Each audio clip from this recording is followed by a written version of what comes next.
자, 안녕하세요. 피셔인베스트 피셔입니다. 지금 중요한 지표들이 좀 많이 발표되고 있습니다. 그래서 하나하나 모니터링을 해드리겠습니다. 먼저 우리가 추적 관찰하고 있는 지표는 미국 신규 실업수당 청구 건수입니다. 제 영상을 처음 보시는 분도 계시기 때문에 이 지표만 설명드리면 지표가 왜 중요하고 어떻게 실전에 적용되는지 전혀 모르시겠죠? 때문에 흥미를 가지고 보실 수 있게 제가 처음부터 하나하나 설명드리겠습니다. 자, 그림의 푸른색은 미국 실업수당 청구 건수이고요. 붉은색이 나스닥 지수입니다. 맨 좌측에 1991년 저축 대부조업 사태가 있었고요. 그리고 가운데 2001년 IT 버블이 있었고, 그리고 맨 오른쪽에 보면 2008년 금융위기가 있었습니다. 위기 때문에 증시가 폭락하기 전에 미리 하락 또는 횡보하던 미국 신규 실업 수당 청구 건수가 증가하는 것을 확인할 수 있습니다. 이 그림을 보시면 확실히 이해가 되실 텐데요. 본격적으로 주식시장이 폭락하기 전에 박스권에서 등락을 보이던 신규 실업수당 청구 건수가 이 박스권의 상단을 돌파하고 상승하는 것을 볼 수 있습니다. 자, 과거 여러 번 이런 역사가 반복되어 왔기 때문에 우리는 미국의 신규 실업수당 청구 건수가 급등하는 시기에는 다른 경제 지표들과 비교하면서 주식의 매도 타이밍을 잡습니다. 자, 그리고 반대로 미국 신규 실업 수당 청구 건수가 크게 급등한 후에 감소하는 추세가 확실해지는 구간에서는 주식의 매수 타이밍을 잡을 수 있습니다.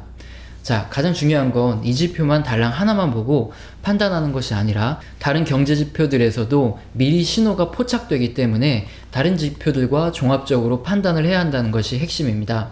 자, 이제 미국 실업수당 청구 건수가 얼마나 중요한지 아셨고 또 꼭 알아봐야겠구나 이런 생각이 드실 겁니다. 자, 해당 지수는 미국 노동청에서 지난주 처음으로 신규 실업수당을 청구한 사람을 조사하여 발표하는 경제지표입니다. 실업이 증가한다면 경기가 둔화되고 있다는 것을 알 수 있고요. 자, 반대로 신규 실업수당 청구 건수가 감소하고 있다면 경기가 회복되는 것이겠죠. 지난주 발표된 미국 신규 실업 청구 건수는 20만 2천 건으로 크게 하락하는 모습을 볼 수 있습니다. 자, 이렇게 신규 실업수당 청구 건수가 감소하고 있기 때문에 지금 미국 고용 환경이 나쁘지 않다는 것을 이 지표를 통해서 알 수 있습니다.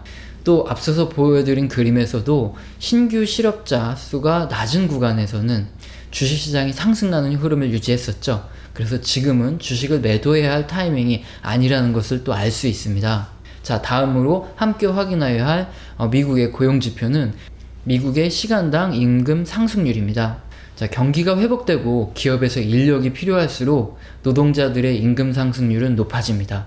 다른 고용 지표들과 유동적으로 움직이고요.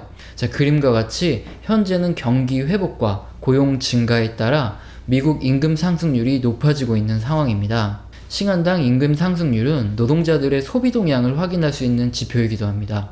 자, 노동자들의 주머니가 두둑해질수록 소비가 늘어나기 때문이죠.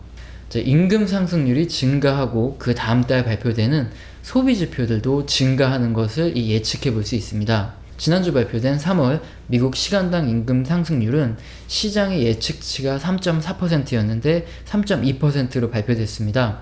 그래서 임금 상승률이 증가하는 것은 맞지만 이 시장의 예상보다는 증가 속도가 다소 더딘 편입니다.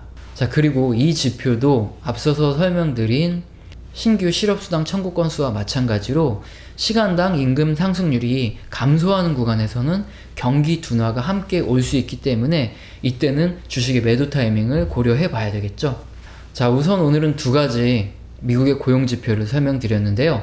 미국의 고용지표는 미국의 GDP의 70%를 차지하고 경기에 가장 중요한 미국의 소비에 선행하는 지표입니다. 따라서 미국 고용지표가 악화될 경우 이후 발표되는 소비지표들도 악화되기 때문에 고용지표는 아주 중요하고 선행성을 갖는 지표들이기 때문에 확실히 모니터링을 하고 넘어가야 됩니다. 결론적으로 현재 지표들은 상당히 양호하고 좋은 상황입니다. 자, 제 영상에서 자주 말씀드리는 것이 이 사회가 주입한 관념에 따르지 말고 자기 스스로 생각하고 결정하라는 말씀을 드립니다. 자, 이전 영상에서 설명드린 니체의 신은 죽었다라는 말, 그리고 아모르 파티와 같은 말인데요. 자, 금융업계에서는 이렇게 어렵게 모은 수천만 원 또는 수억의 돈을 다른 사람이 주입한 관념에 따라 잘못 투자하여 돈을 모두 날리는 일을 쉽게 볼 수 있습니다. 제가 실제로 어떤 분께서는 제 주식 고수라는 분에게 듣게 된 종목에 친인척 돈과 자신의 주택담보대출까지 전부 넣어서 투자를 했다가 큰 손실을 보는 거를 직접 지켜본 경험이 있습니다. 그분도 자신이 당시에는 왜 그랬는지 모르겠다 하시지만 이미 수억의 돈을 날리고 친인척의 빚을 갚아나가느라 그분의 삶은 이미 망가진 후였죠. 자, 이렇게 우리는 다른 사람이 주입해놓은 관념을 그냥 받아들이기를 좋아합니다. 많은 분들이 이런 질문을 하십니다. 그래서 결론적으로 뭐 사라는 거야? 지금 사야 돼? 팔아야 돼? 제가 투자의 판단을 낼 수 있는 도움이 되는 이런 경제지표부터 이런 쉬운 설명들을 아주 쉽고 세세하게 설명드리고 스스로 생각할 수 있는 힘을 길러드리고 있음에도 당장에 귀찮고 또는 시간이 없다 이런 이유를 내면서 결론만 듣기를 원하시는 경우가 많습니다.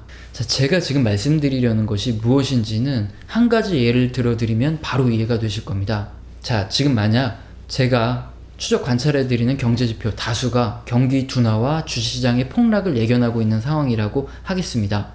자, 첫 번째 사람은 저에게 지금 모니터링 해주시는 다수 경제지표가 좋지 않은데 저도 보수적으로 가고 싶습니다. 의견은 어떠신가요? 이렇게 질문을 하십니다. 아주 모범적이고 가장 이상적인 질문입니다. 제가 원하는 질문이기도 합니다. 자, 그러나 두 번째 사람은 혼자 지금 주식 투자를 좀 하고 있는데 결론적으로 지금 주식을 사야 하나요? 아니면 팔아야 하나요? 이런 질문을 하시는 경우도 있습니다. 제가 주입해드리는 관념에 지배당하기를 바라고 스스로의 생각이나 판단을 버리겠다는 겁니다. 자, 이처럼 많은 분들이 내 생각은 버리고 결론만 듣기를 바라는 것은 많은 원인이 있겠지만 우리나라의 교육제도에도 원인이 있다고 봅니다. 자, 일본식 교육을 많이 받았는데요. 일본식 교육에서 내 생각은 버려야 합니다. 전부 그렇다는 것은 아니지만 우리 시대 또는 이전 시대 일본식 교육의 과거 학교 선생님들이 예를 들어서 지금 환율이 오르면 수출이 잘 된다 이렇게 가르쳤다고 하겠습니다. 자, 그런데 어떤 학생이 선생님, 제 생각은 다릅니다. 그렇지 않은 회사들도 많은 것 같은데요? 라고 질문을 했다고 하겠습니다. 그럼 지금은 어떤지 모르겠지만 과거에는 자, 앞으로 나와. 너 왜 수업 방해? 왜 건방 떨어? 이러면서 따귀를 맞고 들어가야 했습니다. 물론 모든 분들이 그렇다는 것은 아니지만 그런 분도 분명히 있었습니다. 자, 왜냐하면 당시에 중간 기말고사, 수능, 그리고 학력고사 등에서 원달러 환율이 오르면 수출이 잘 된다는 것이 정답이기 때문에 무조건 그렇게 외우라고 가르치는 것입니다.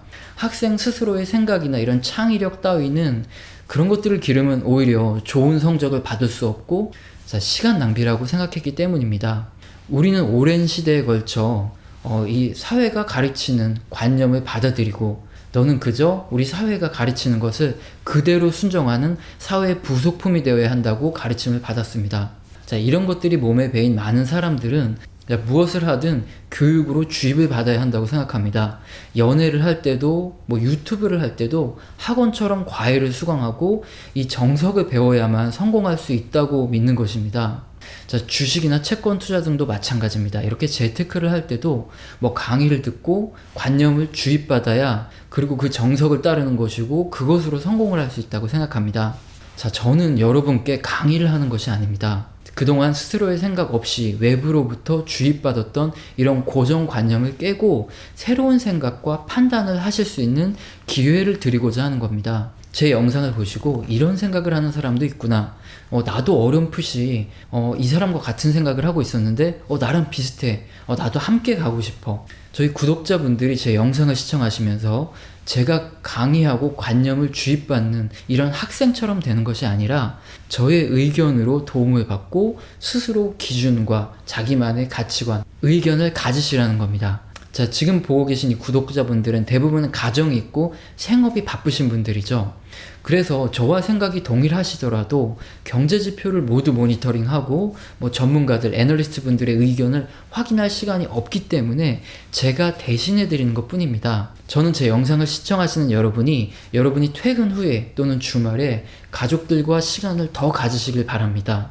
자, 왜냐하면 많은 사람들이 죽기 전에 무엇이 가장 후회되느냐고 물어보면 열심히 더 공부하고 더 벌어서 성공하지 못한 것이 후회됩니다. 이렇게 말하는 사람은 한 명도 없다고 합니다.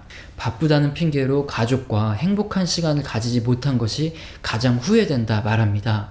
자, 사회는 알게 모르게 여러분을 더 일하게 하려고 관념을 주입합니다. 더 좋은 집, 더 좋은 차, 더 좋은 환경을 보여주면서 작은 평수에 살고 내 집이 없고 좋은 차를 타지 못하고 월급을 적게 받는 그런 너는 가족과 행복한 시간을 가질 자격이 없다고 말합니다. 그래서 더 일하고 투잡을 뛰고 더 아껴야 된다 말합니다. 너는 그래서 언제 부자가 될래? 언제 더 좋은 집 사고 좋은 차 살래? 이렇게 세상이 지속적으로 잘못된 관념을 주입합니다. 자, 지금 여러분이 어떤 일을 하고 계시던 어떤 집에 사시던 또는 돈을 얼마를 버시던 여러분은 열심히 사셨고 고생하셨습니다. 지금 그 모습 그대로 당당하고 잘 해오셨습니다. 지금 야근을 하지 않고 투잡을 뛰지 않아도 가족과 함께 행복한 시간을 보낼 자격이 충분히 있으십니다. 자, 행복해지고 싶어서 돈을 버는 것인데 이 사회는 끝도 없이 행복의 조건을 올려서 우리 보고 돈을 더 벌고 더 열심히 일하라고 관념을 주입하는 것입니다. 자, 무엇이 스스로 내리는 판단이고 이 사회가 내려준 옳고 그름인지 다시 한번 생각해 보시기 바랍니다. 자, 제 영상을 보시고도 제가 주입해드리는 관념을 이렇게 주입받는다 생각하지 마시고 제 도움을 받고 스스로 생각한 힘과 시간을 가지셔서 자, 스스로의 삶을 좀 더 윤택하고 행복하게 만드는 도구로 이용하시기 바랍니다. 자, 오늘 영상도 마음에 드셨다면 구독과 좋아요 꼭 눌러주시고 지속적으로 시청 부탁드리겠습니다. 감사합니다.